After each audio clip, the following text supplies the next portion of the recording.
Reiteramos los saludos al tribunal para poder fijar al tribunal en lo que fue la oferta planteada por la defensa. El planteamiento que hizo la defensa al juzgador de instancia fue de una fianza que en principio ofrecimos fijar en 500.000 balboas, entendiendo que la cuantía, entendiendo y aceptando que la cuantía es decisión de fijarla el tribunal.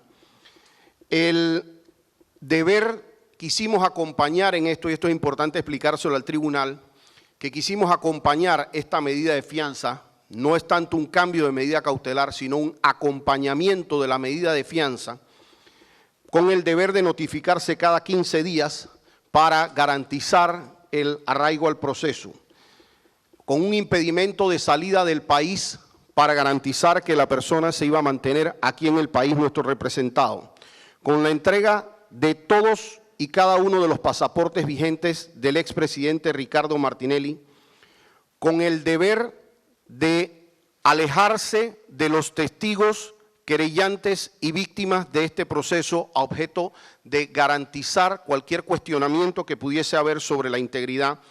E igualmente, en base, ofrecimos o le indicamos al tribunal que existe la ley del SPI, que por la condición de expresidente de nuestro representado, el mismo debe ser cuidado por 12 escoltas, los cuales pudieran ser instruidos de que el mismo no pueda ausentarse del país. Es decir, en eso basábamos la petición al tribunal. Y es importante porque se ha discutido que se agendó una audiencia de fianza para discutir temas de medidas cautelares con una fianza. Lo cierto es que por vía del artículo 3, que nos permite la concentración de actos y la economía procesal, en base a eso hicimos las sustentaciones. Para hacer eso, le sustentamos al tribunal que nuestro cliente manejaba los arraigos de ser panameño, de ser casado y con hijos panameños, de ser un candidato a puesto de elección popular en la actualidad, particularmente alcalde de la capital y a diputado del circuito 88. En esa condición debe hacer igualmente campaña política. Manifestamos que es un jubilado de la República de Panamá y que mantiene en Panamá empresa, vida política y demás arraigos en Panamá. En cuanto al peligro de pruebas, se manifestó que ya había pasado la etapa intermedia, ya se configuraron todos los documentos, están recabados, y que el presidente en la actualidad, el expresidente, no es como tal ya presidente ni del Consejo de Seguridad, donde hay documentos, ni tampoco de donde son la mayoría de los testigos. No puede incidir sobre el testimonio de ellos, no tiene esa condición. Cualquier otro pudiera incidir, más bien no nuestro representado. Manifestamos que ningún testigo ha manifestado haber sido amenazado durante este proceso. Eso no ha sido una condición que se ha dado en este proceso.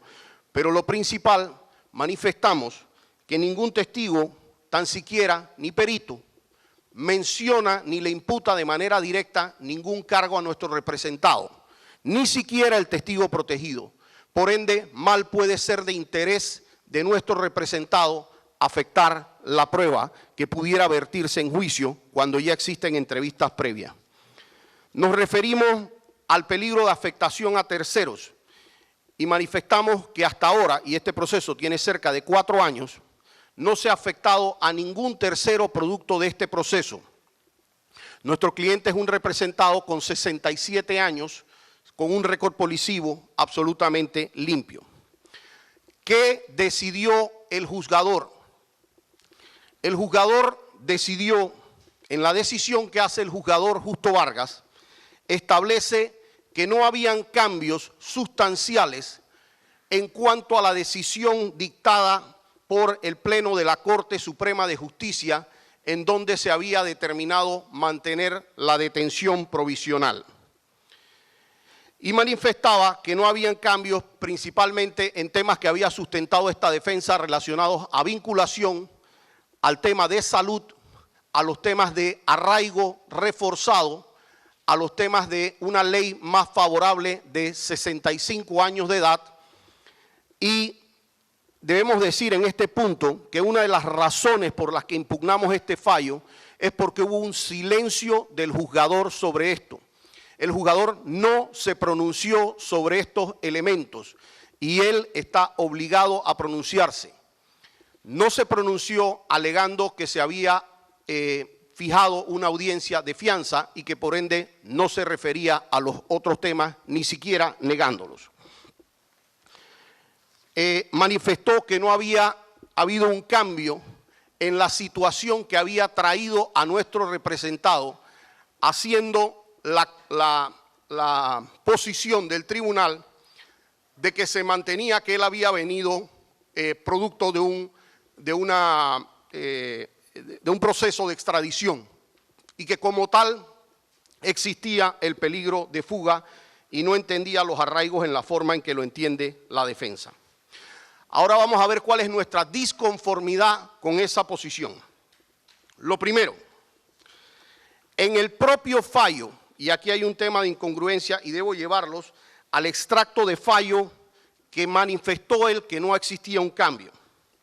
Cuando la Corte se pronunció sobre la situación procesal de nuestro representado, estableció dos puntos principales y abro comillas. El peticionario solo afirmó que su representado no estaba vinculado con los hechos investigados sin ofrecerle al tribunal mayor información pertinente para afirmar la misma. Es decir, los propios magistrados dijeron que requerían más información para poder determinar si esta situación de vinculación era cierta o no lo que alegaba la defensa. Esa fue la posición del fallo de la Corte Suprema. E igualmente manifestó a juicio de este tribunal, en este momento, la salud de Ricardo Martinelli no representa un riesgo que amerita un cambio en el régimen cautelar aplicado. Lo que quiere decir dos cosas puntuales. La primera, que para la Corte no estaba demostrado un riesgo de salud en la salud del expresidente. Y lo segundo, que de existir ese riesgo, sí existirían situaciones para cambiar la medida cautelar. Ante eso, es importante plantear entonces ahora las palabras que dijo el juzgador al momento de decidir. El juzgador Justo Vargas. Dice, este tribunal de igual manera ha analizado la existencia de la certificación del Hospital Santo Tomás, hacemos aclaración, una certificación de médico público, del 1 de febrero del 2019. Es un médico de medicina interna que en la misma certifica el doctor Gaspar Arenas, médico internista, que el hoy acusado tiene un alto riesgo de complicaciones cardiovasculares y que incluso pueden producir la muerte, y que considera que debe ser tratado y vigilado con medicamentos y en su casa. Ese elemento, estas son palabras textuales del juzgador, ese elemento no ha sido desacreditado por la querella ni por el Ministerio Público. Es decir, el juzgador dio por válido lo que se había establecido en el sentido de que había un riesgo de muerte para nuestro representado.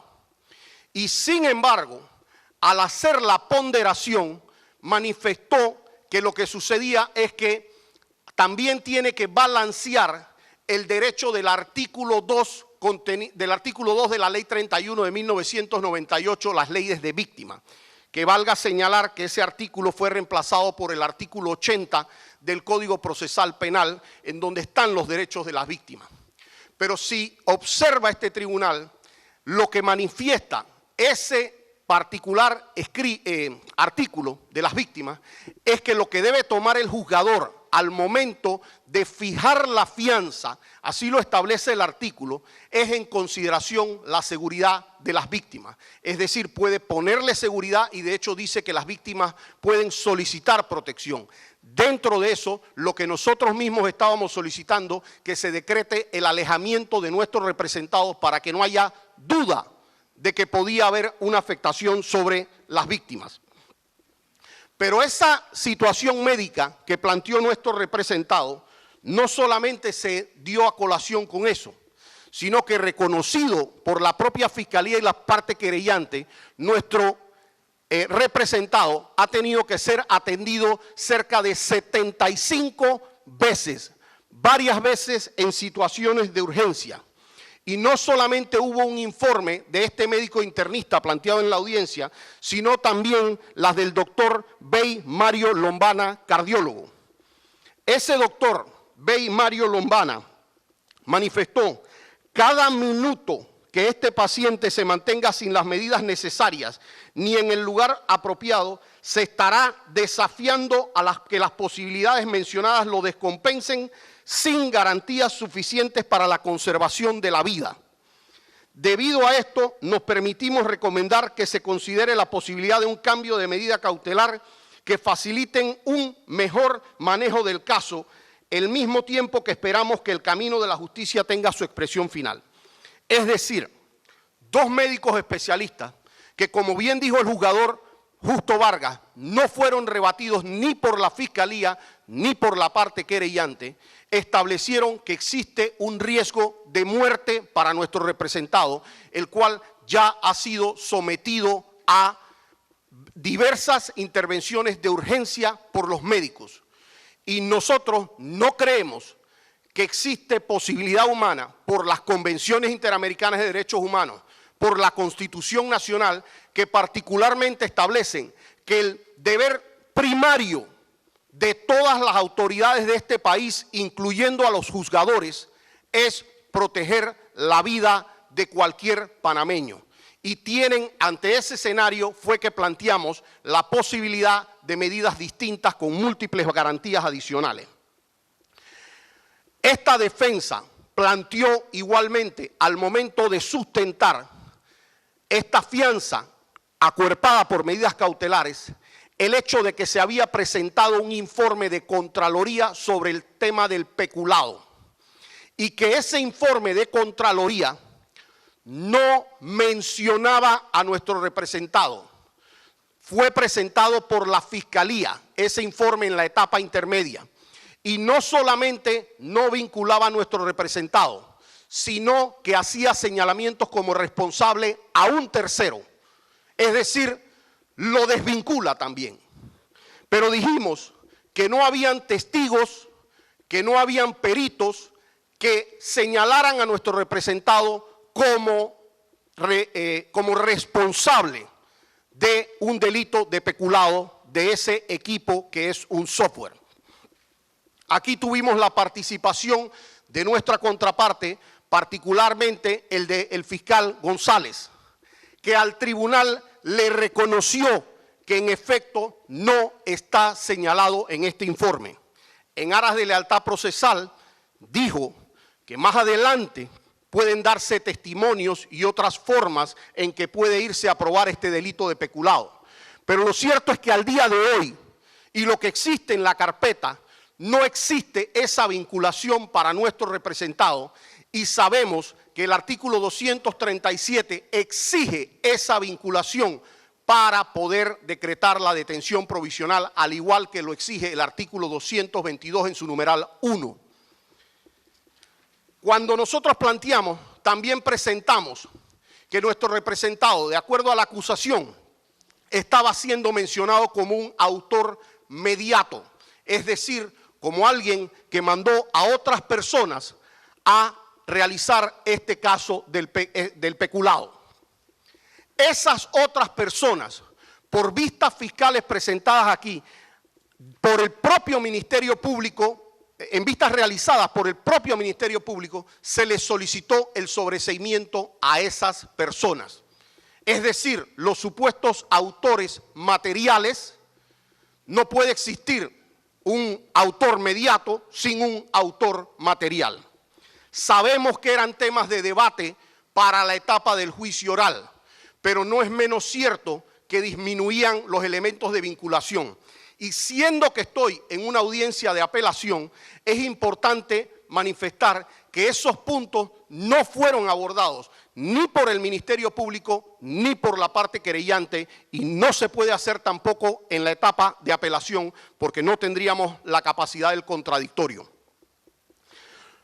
En ese sentido, hay una segunda disconformidad con la decisión del juzgador, y es haberse basado en situaciones que no le fueron reveladas por las partes. Por la gravedad de lo que estoy afirmando, debo decir, el juzgador dice de manera textual que existe un informe de nota fechada 5 de septiembre del 2014. Ese informe suscrito por la ingeniera Iris González, que valga mencionar que tampoco menciona a nuestro representado.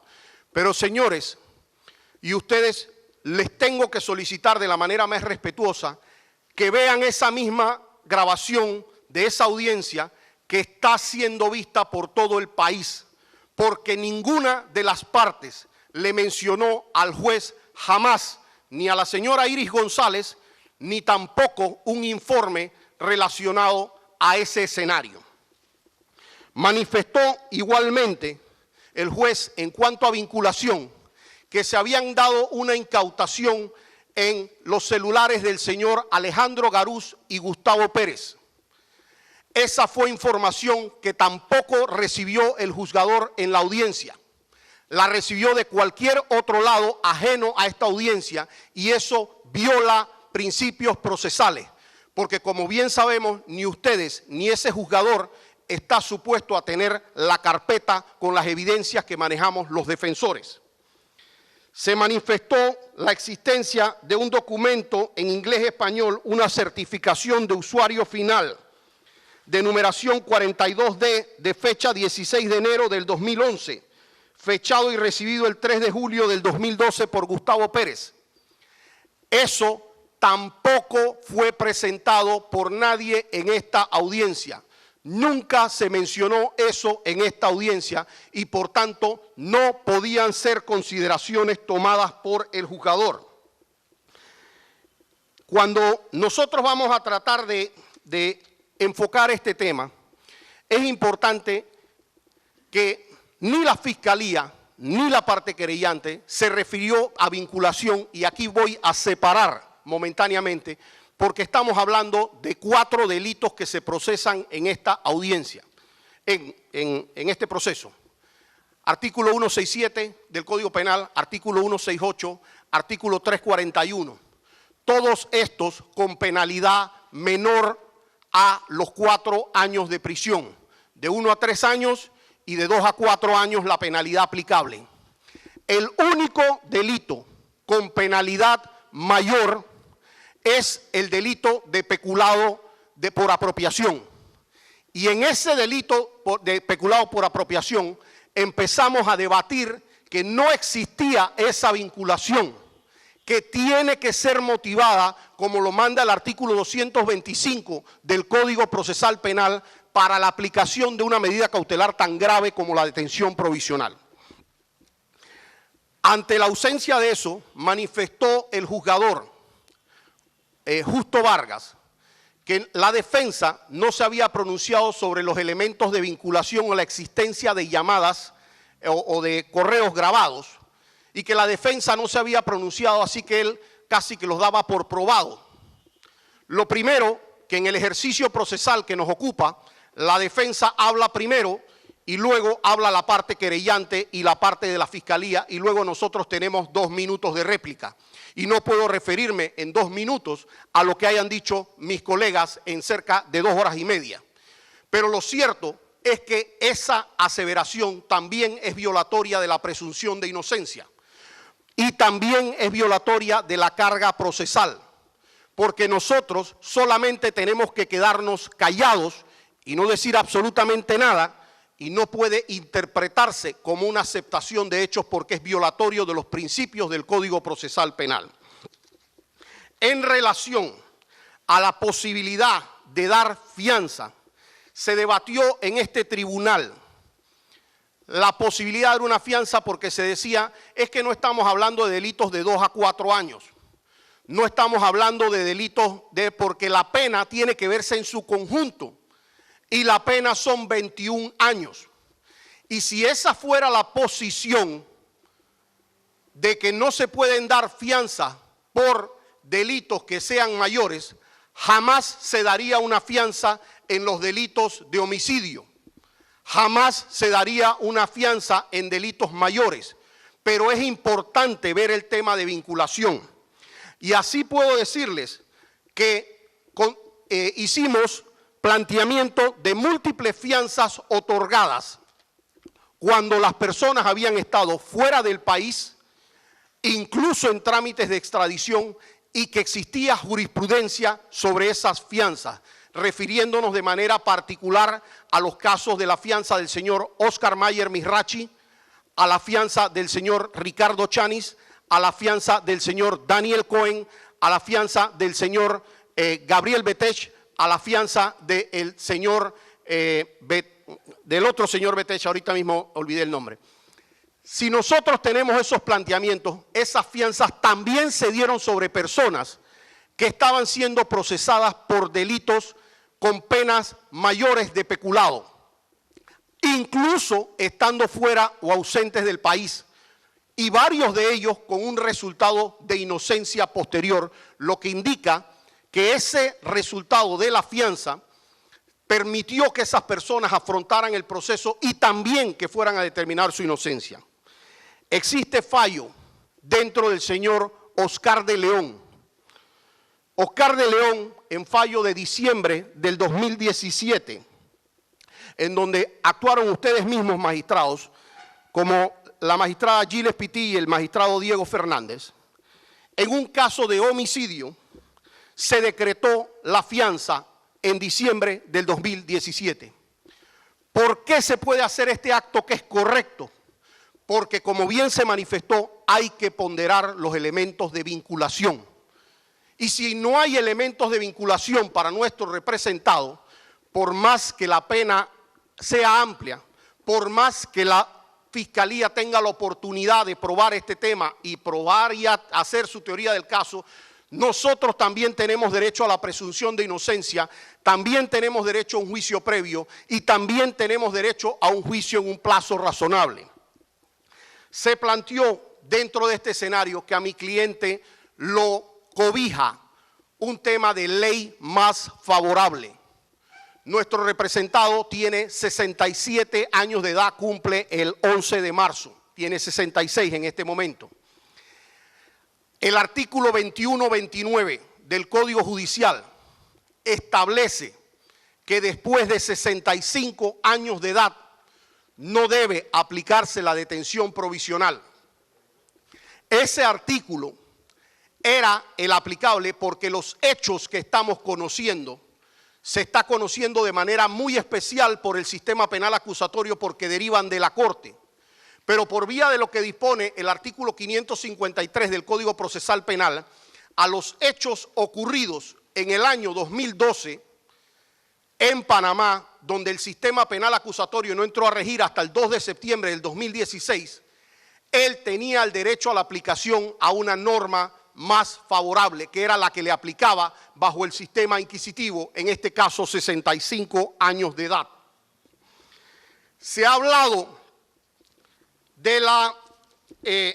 hablamos aquí de lo importante de ponderar, en base al artículo 222, numeral 4, un nuevo elemento también que traía, y era el hecho de que nuestro representado estaba siendo, es un candidato al segundo caudal político más importante del país por uno de los partidos más importantes, que es el Partido Cambio Democrático, e igualmente el Partido Alianza, y que esto podía incidir en una elección nacional. Y en base a lo que establece esa ponderación, ese principio de necesidad de poder ponderar si era necesario afectar todos los derechos que tiene nuestro representado, se le estaría afectando no solamente sus derechos de ejercer un cargo político, sino que también se le estaría afectando posiblemente una elección presidencial y nacional, porque los votos que recoge una alcaldía capitalina inciden en eso. Y no es necesario afectar la tranquilidad de un torneo electoral, no es necesario afectar una campaña nacional, existiendo otras posibilidades para poderlo trabajar. Para ir culminando, señora magistrada, nosotros creemos que la detención que no se revisa sobre nuestro representado con esta fianza o no se reemplaza, violaría principios de excepcionalidad, porque el principio de excepcionalidad establece que solamente debe aplicarse la detención cuando todas las otras medidas resulten inadecuadas. Viola el principio de subsidiariedad contenido en el artículo 12, que igualmente contempla que se debe buscar lo que menos afecta antes de lo que más afecta a nuestro representado.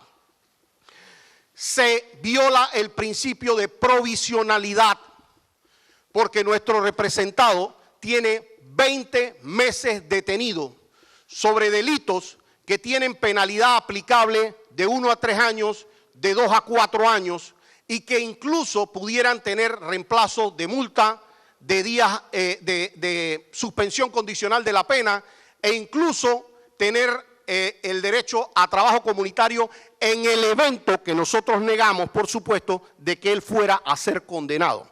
Pero incluso en ese extremo, y para poder medir el riesgo procesal, esas serían las penalidades aplicables. Se afecta el principio de humanidad, y este principio de humanidad se afecta de la manera más fuerte que puede afectarse, porque el juzgador ya ha dicho: corre peligro su vida, pero lo mantendremos detenido. Eso es tan irresponsable en nuestro criterio como decir: si se muere, no importa.